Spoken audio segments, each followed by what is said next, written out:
Nuclear हथियार बनाने की जिद में जुटा ईरान अब पश्चिमी ताकतों के सामने झुकता नजर आ रहा है। बुधवार को IAEA बोर्ड ऑफ गवर्नर्स की बैठक होनी है। फ्रांस, ब्रिटेन और जर्मनी इस बैठक में ईरान के खिलाफ निंदा प्रस्ताव पेश करने वाले हैं। अगर निंदा प्रस्ताव पास होता है तो ये ईरान के लिए बड़ा झटका साबित होगा, लेकिन ईरान ने भी इससे बचने के लिए अपने संवर्धित यूरेनियम भंडार पर सीमा लगाने और IAEA के और ज़्यादा निरीक्षकों को जांच के लिए इजाज़त देने पर विचार करने का प्रस्ताव दिया है।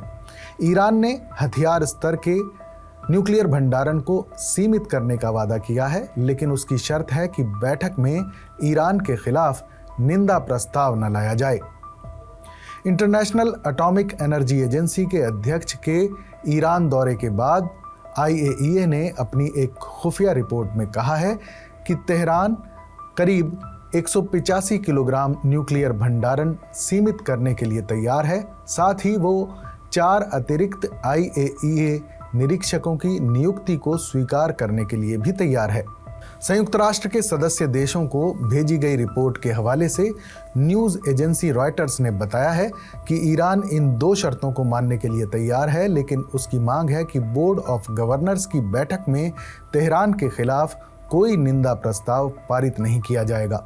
हालांकि एक डिप्लोमेट ने रॉयटर्स से कहा है कि ईरान के इस कथित प्रस्ताव के बावजूद पश्चिमी देशों ने ईरान के खिलाफ निंदा प्रस्ताव लाने की तैयारी पूरी कर ली है। द वॉल स्ट्रीट जर्नल ने एक सूत्र के हवाले से फ्रांस, ब्रिटेन और जर्मनी यानी E3 देशों के इस कदम की पुष्टि की है। इससे पहले हुए वोटिंग पैटर्न दिखाते हैं कि ईरान के खिलाफ पश्चिमी देशों की तरफ से लाए गए प्रस्ताव आसानी से पास हो जाते हैं।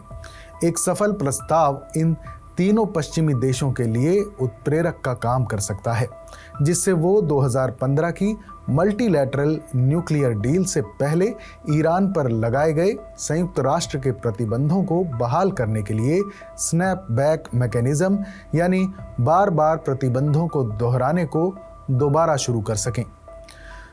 वहीं अमेरिका ने भी इस मामले में अपने यूरोपीय सहयोगियों का साथ देने की पूरी तैयारी कर ली है।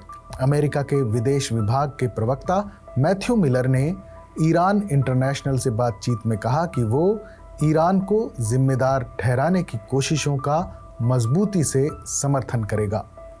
अमेरिका ने ईरान से अपील की है कि वो IAEA के साथ सहयोग करे। ये फैसला ऐसे समय पर लिया गया है जब ईरान ने सहयोग और विरोध दोनों के लिए तैयार रहने की बात कही है।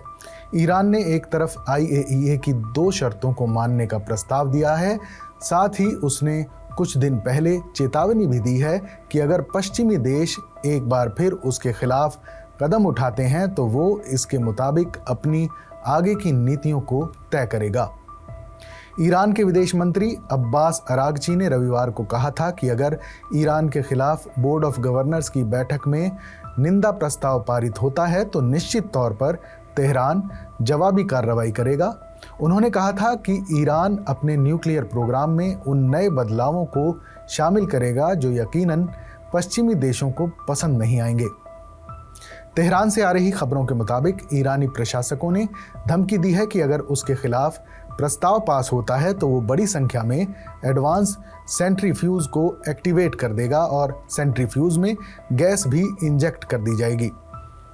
तेहरान दौरे के दौरान IAEA प्रमुख ग्रॉसी की मुलाकात ईरानी राष्ट्रपति मसूद पजेश्कियान से हुई थी। पजेश्कियान ने उन्हें बताया कि ईरान अपने परमाणु कार्यक्रम के बारे में संदेहों का समाधान करना चाहता है।